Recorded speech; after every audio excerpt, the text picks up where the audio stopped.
Friends, कैसे हैं आप सबका मेरे चैनल पर स्वागत है। आज मैं आप लोगों के लिए लेके आई हूँ पाठ्ययोजना नंबर 2 और ये है हिंदी का लेसन प्लान। इससे पहले बहुत सारे लेसन प्लान जो मैंने बनाए हैं वो है सोशल साइंस पे और हिंदी पे है एक लेसन प्लान और इंग्लिश पे भी कुछ लेसन प्लान्स हैं।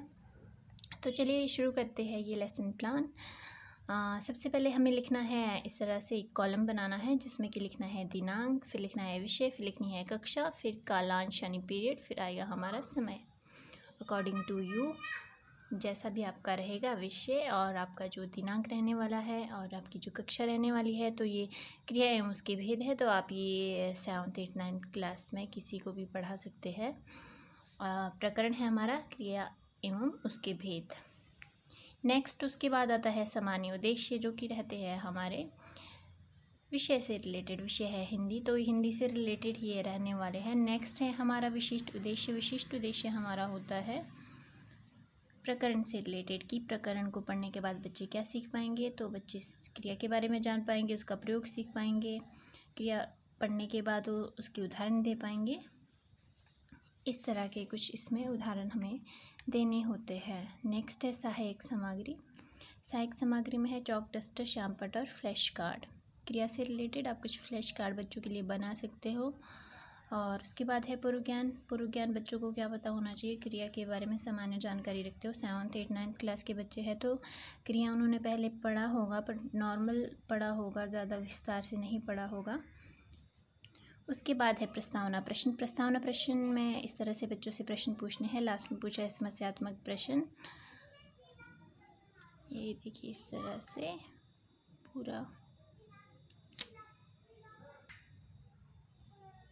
उसके बाद आता है हमारा उद्देश्य कथन। यहाँ पे छात्र अध्यापिका बच्चों को बोलेगी, बच्चों आज हम क्रिया के बारे में पढ़ेंगे। उसके बाद आता है हमारा मोस्ट इम्पॉर्टेंट बिंदु, जो कि है प्रस्तुतिकरण।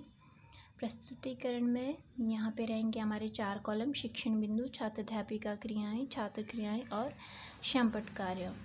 यहाँ पे शिक्षण बिंदु में है क्रिया की परिभाषा। यहाँ पे क्रिया की परिभाषा बच्चों को बताई गई है और यहाँ सभी बच्चे ध्यानपूर्वक सुनेंगे। और ये है श्यामपट्ट कार्य।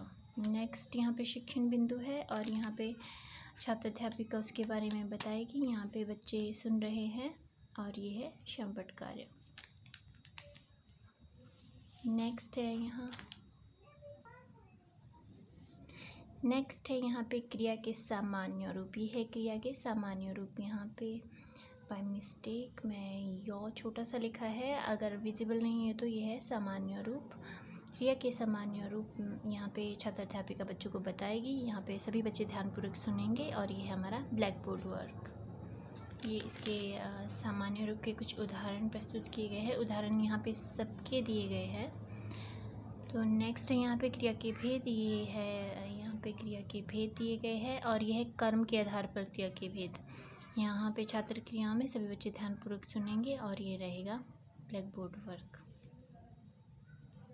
नेक्स्ट है सकर्मक क्रिया। यहाँ पे सकर्मक क्रिया क्या होती है उसके बारे में बताया गया है छात्र अध्यापिका द्वारा। यहाँ पे सभी बच्चे ध्यानपूर्वक सुनेंगे और ये है हमारा ब्लैक बोर्ड वर्क।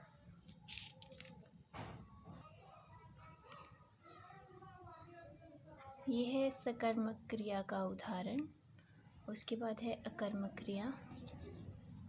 अकर्मक क्रिया के बारे में छात्र अध्यापिका बच्चों को बताएगी। यहाँ पे सभी बच्चे ध्यानपूर्वक सुनेंगे और ये ब्लैक बोर्ड वर्क। यहाँ पे उसका उदाहरण प्रस्तुत किया गया है। उसके बाद नेक्स्ट पॉइंट है यहाँ पे संरचना के आधार पर क्रिया के भेद। तो यहाँ पे संरचना के आधार पर क्रिया के भेद बताए गए हैं। सबसे पहले है प्रेरणार्थक क्रिया। उसको यहाँ एक्सप्लेन किया गया है छात्र अध्यापिका द्वारा। यहाँ पे सभी बच्चे ध्यानपूर्वक सुनेंगे और ये है प्रेरणार्थक क्रिया। यहाँ पे प्रेरणार्थक क्रिया का उदाहरण प्रस्तुत किया गया है छात्र अध्यापिका द्वारा। और नेक्स्ट है यहाँ पे नाम धातु क्रिया। इसके बारे में बताया गया है। यहाँ पे सभी बच्चे ध्यानपूर्वक सुनेंगे और यहाँ पे ये ब्लैक बोर्ड वर्क। नेक्स्ट है संयुक्त क्रिया और उसका उदाहरण छात्र अध्यापिका द्वारा दिया गया है प्रस्तुतिकरण में और यहाँ पे सभी बच्चे ध्यानपूर्वक सुनेंगे छात्र क्रियाओं में और ये रहेगा हमारा श्यामपट्ट वर्क। ये है लास्ट संरचना के आधार पर जो क्रिया के भेद है उसका लास्ट है ये पूर्वकालिक क्रिया। इसके बारे में एक्सप्लेन किया गया है, उदाहरण भी प्रस्तुत किया गया है छात्र अध्यापिका द्वारा और यहाँ पे बच्चे पूर्वकालिक क्रिया को समझेंगे और सुनेंगे। और ये रहेगा हमारा ब्लैक बोर्ड वर्क। यह पुनरावृत्ति प्रश्न जो छात्र अध्यापिका पूछेगी बच्चों से कि इससे पहले उन्होंने जो पढ़ाया है उससे रिलेटेड ये प्रश्न रहेंगे। नेक्स्ट है श्यामपट्ट कार्य। श्यामपट्ट कार्य पे बच्चों को बताया गया है क्रिया के भेद के बारे में कि दो तरफ इसे डिवाइड किया गया है, कर्म के आधार पर और रचना के आधार पर, और उसके भी आगे भेद है। कर्म के आधार पर 2 है और रचना के आधार पर भी इसके भेद यहाँ पे जो दिए गए हैं 4 भेद। नेक्स्ट है होमवर्क यानी गृह कार्य, जो भी अभी तक पढ़ा है उससे रिलेटेड ही 3 से 4 प्रश्न छात्र अध्यापिका द्वारा दिए गए हैं। अगर आप लोग मेरे लेसन प्लान को पसंद कर रहे हैं तो please like, share and subscribe. Thanks for watching.